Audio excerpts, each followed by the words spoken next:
Hello, hope you found my videos informative. In this video, I'll be talking about another neurological case, stroke. Wait, are you thinking that stroke and heart attack is same? Are you?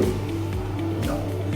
A heart attack occurs when the blood flow is prevented from reaching the heart, severely damaging the heart muscle. But a stroke occurs when blood flow is prevented from reaching the brain. Brain cells begins to die in a minute if the blood supply to portion of the brain is cut off or restricted, which results in less oxygen and nutrients being delivered to the brain tissues. So what does it mean? The degree of post-stroke disability is extremely higher than heart attack because it is connected to the brain. But both need immediate medical attention. According to the 25% of fatalities in India are caused by stroke. To prevent brain damage and any other problems in medical emergency like a stroke, quick treatment is crucial. We are very fortunate that the number of people dying of stroke is decreasing due to improving research and development in medical field and awareness amongst the people. So, what are the different types of stroke? Ischemic stroke. Blood arteries in the brain get blocked or restricted due to fatty deposits, blood clots or other debris that now through the bloodstream and lodge there. Hemorrhage stroke. A hemorrhage stroke happens when the blood vessel in our brain leaks or tears. Brain hemorrhage can result from many infirmities that affect our blood vessels.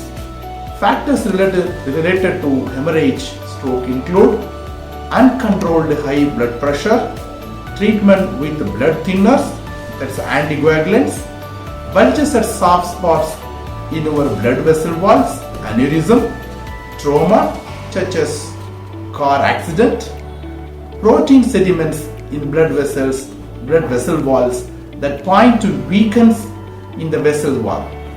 Transient ischemic attack. A transient ischemic attack caused by a temporary drop in the blood supply to part of your brain, sometimes identified as a mini stroke.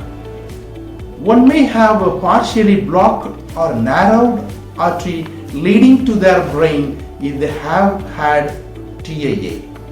This stroke lasts like 5 to 6 minutes and most people choose to ignore.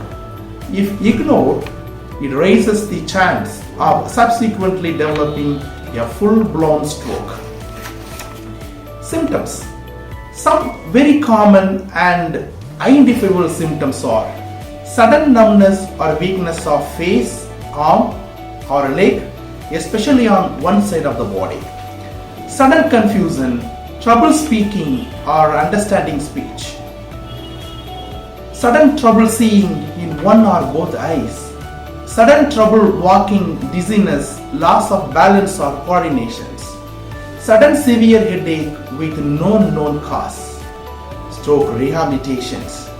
Physio365 always believed that physiotherapy after a stroke should begin within 24 hours and continue in succinct.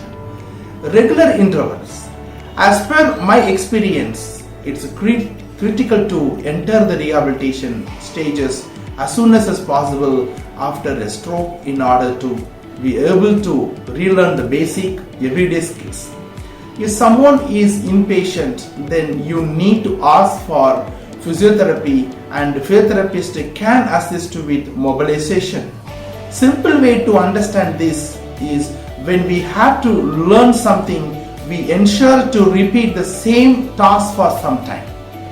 We do this as brain takes some time to accept the movement. That's why your brain needs to be retained all your daily activities and it does take time.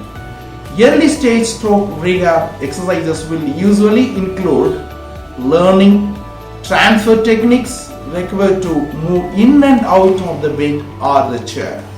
Improving arm function, building muscle strength, pain management, addressing spasticity or tremors, walking, stair climbing, preventing falls, combating fatigue, improving overall aversion, physical activity, educating caregivers. To sum up, I only want to point out that disability results from severed connections between the brain's wiring and the muscles. Disability from a stroke need not to be permanent. Physiotherapy is a crucial component of care for patients who have little or no muscle control. The road to recovery will not always be easy, but Physio 365 will be with you in your journey and take it one day at a time.